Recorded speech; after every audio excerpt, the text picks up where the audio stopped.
Sorry about that little glitch. We had a little computer snafu here.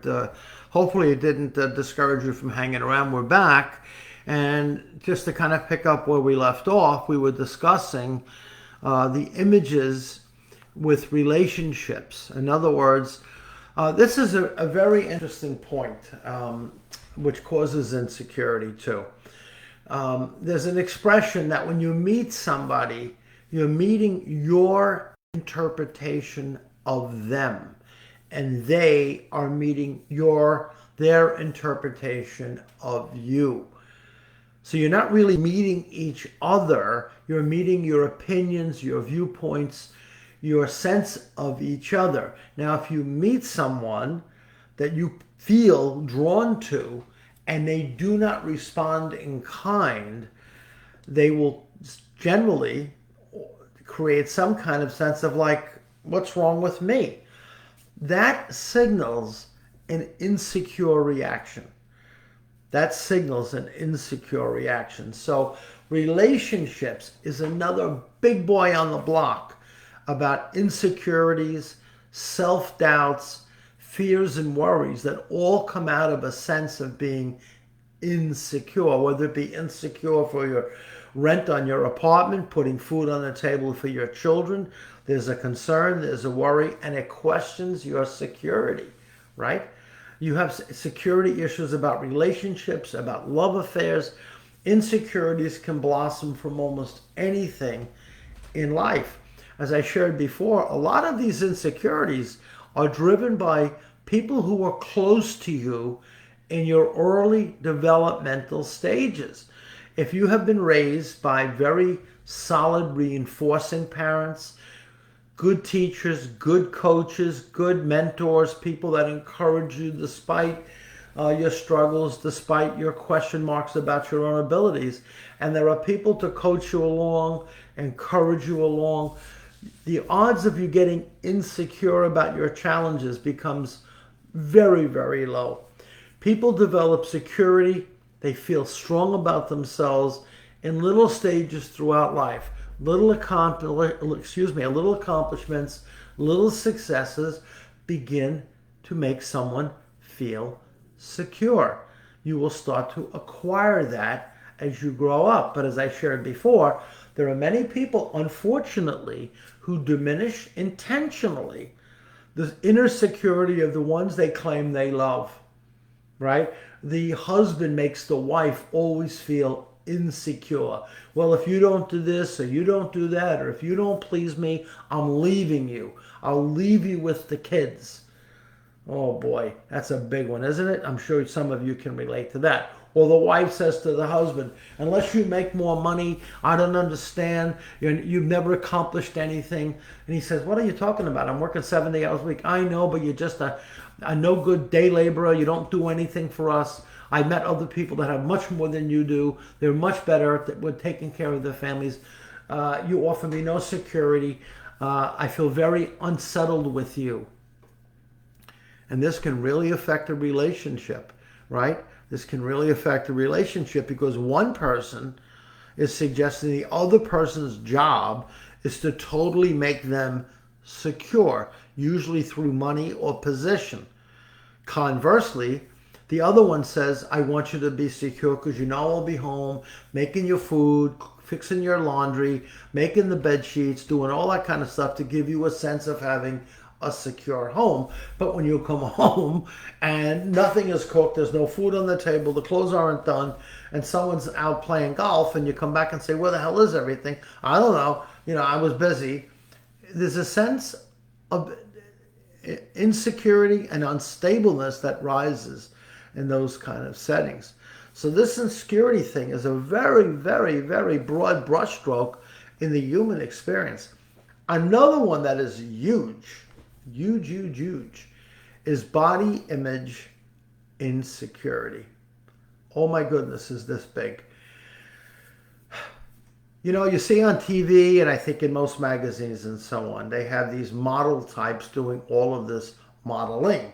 The svelte, thin body, trim woman with the proper makeup, the right photographers, the right diet, the discipline, of eating, the exercise routines, and they come out with a certain physical appearance, or they're in the bikini, bathing suit, walking down the beach, and the other women who look at them, those type of women with the bikinis and all of that stuff, for some reason sociologically, they create that as kind of a standard. Now that has been shifting a bit over the last decade or so. That's been moving along. You see men and women both more average looking people, which I'm delighted to see, by the way, because the other supermodel types represent almost no part of the human experience. I mean, there's such a micro moment, and usually they're just flash in the pan types. You know, they're just attractive for a short period. They wind up getting married, they move along, and you never hear from them again. They're just models on TV. But a lot of young women, a lot of young men identify deeply with what they see, right? They want to look like that woman. They're having plastic surgeries. They're having adjustments to their appearance. They're using Botox. And I'm not saying it's wrong to self-improve yourself if it's for your own health and a true sense of wanting it to be done. Not because someone else made you feel insecure about who you are, which when people are truly honest about it, that's what's driving it.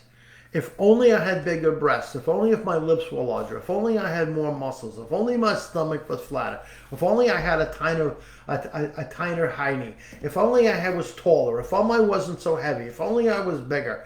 All of these if onlys is a rejection of the self. It is screaming the word insecurity. Now, there's certainly nothing wrong with taking good physical health and taking it to a max. Nothing wrong with going to the gym to improve your appearance. And if you happen to get a washboard stomach, if you trim down and you look good and you enjoy running, by all means. You've been given this one body to use, and it's absolutely wonderful to see people who take good care of it. But the motivation is health and self-enjoyment. The motivation is not driven because the girl down the street makes you feel insecure because she's got a tighter waist than you do. I mean, this is really what drives a lot of these young men and women to seek various changes in their appearance, or they only hang out with other people, right, who are similar to them. They feel somehow abandoned by other people, not worthy enough of other people. They are bullied. And that's a big word. I'm sure a lot of you recognize that word. They are bullied by the social dynamics of their appearance. If they walk into a restaurant and they've got a great physique and they look tan and happy and alert looking, people say, wow, they're really doing great.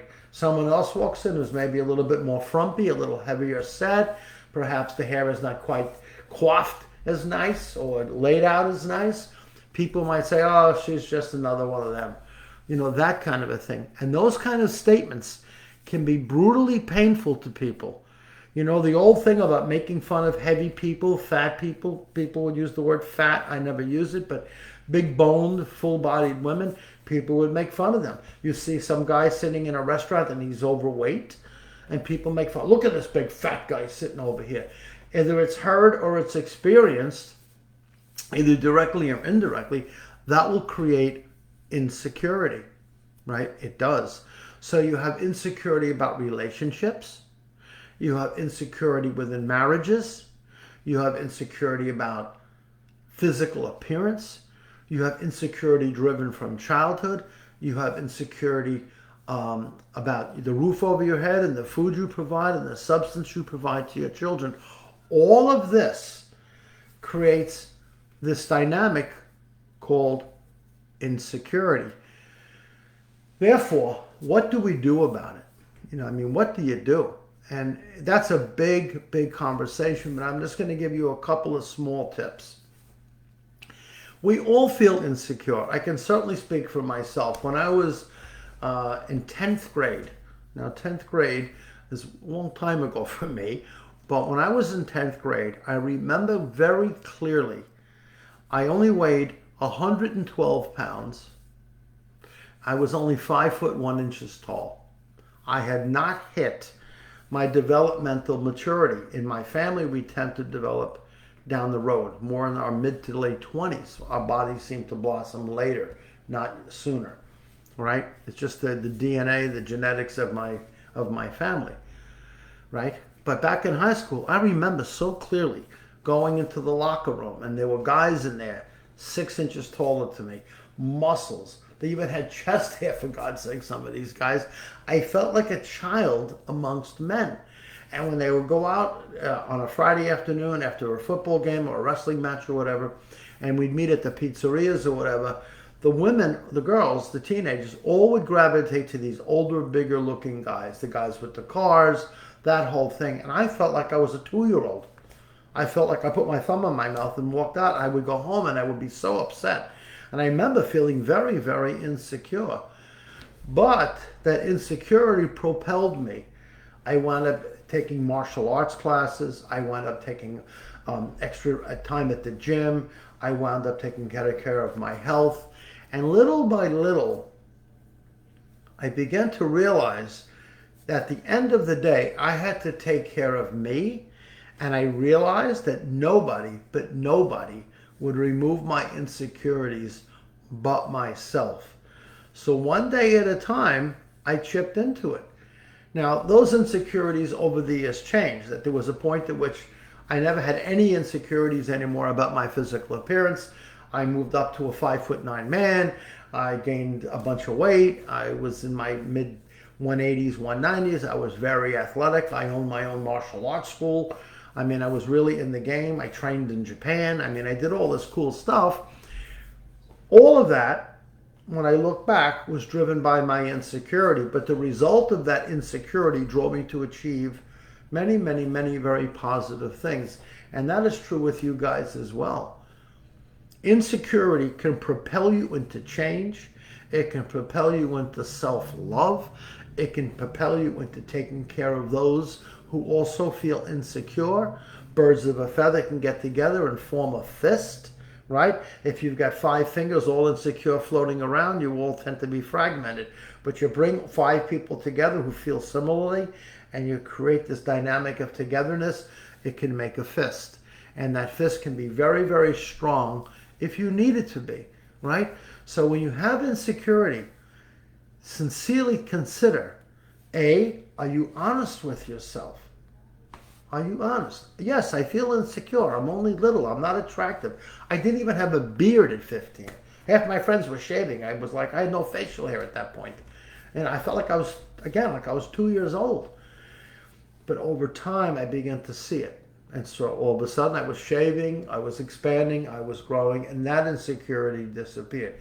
Did other things show up? Yeah, of course. Money, marriage, of course, a lot of things showed up. Was I good enough dad? Did I do the right thing here? Did I do the right thing here? So I'm not asking if doubt enters. We all have doubts about things. But doubt doesn't mean you're insecure. Doubt just simply means you're questioning what's going on, and you don't want to invest yourself emotionally, spiritually, physically into an area where you're not going to blossom, right? So you want to invest yourself into areas that will absolutely help you as a person feel better about who you are. If you are insecure about your weight, you can do something about it. If you are insecure about your money, you have options. You can earn more, you take on another career, you minimize expenses, you save money, you seek financial advice. There's many things to do to alleviate that insecurity, right? There's many things you can do, right? Now, there are certain situations where the insecurity, quote unquote, is driven by a permanent experience. In other words, if you have an amputation of a limb, you watch some of these great military guys coming home from various parts of the world with missing limbs. They were whole, solid, tough people, and they come home broken into pieces. Missing legs, missing arms, missing part of their face, and their secure sense of who they were has plummeted to this person sitting in a room alone in a wheelchair.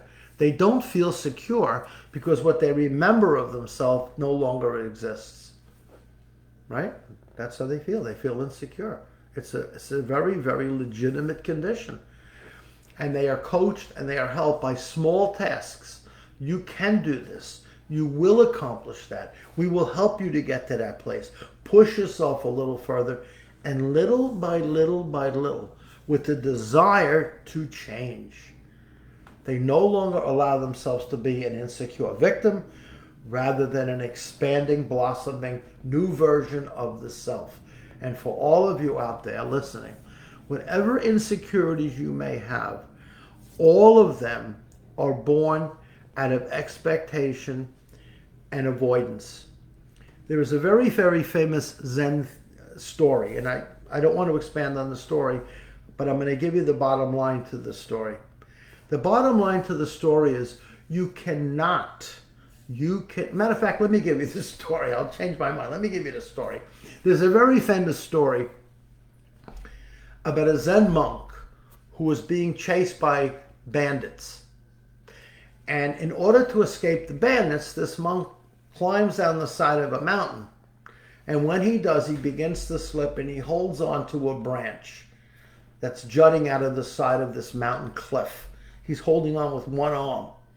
And he looks up and he can see all of these bandits, these guys with swords and stuff, trying to get to him. And below on the ground, there is a band of tigers, like a collection of wild animals at his feet.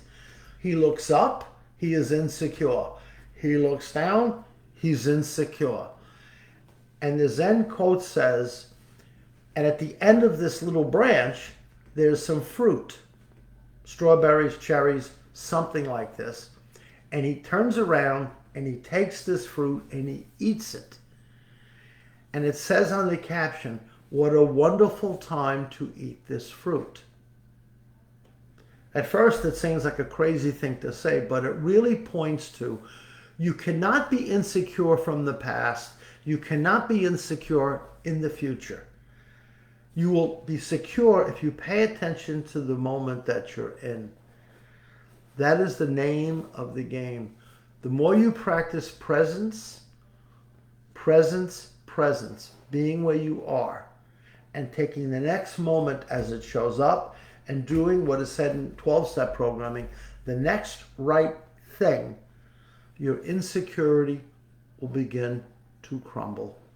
You will slowly feel it pull apart, and you're going to feel this beautiful rising within yourself where you're going to feel secure, you're going to feel tight, you're going to feel purposeful, and you're going to go into your day with a whole new identity of self. Let your insecurities drive you into change. Never let your insecurities cause you to cry or cause you to fail, because then you pander to them and they actually reboot themselves stronger and stronger each time. Your insecurities can be your best friend, your best ally. I know it. I trust you guys. Don't let your insecurities win. Use them. Use them as an ally to propel yourself into a great future life. Thank you all very much for joining me.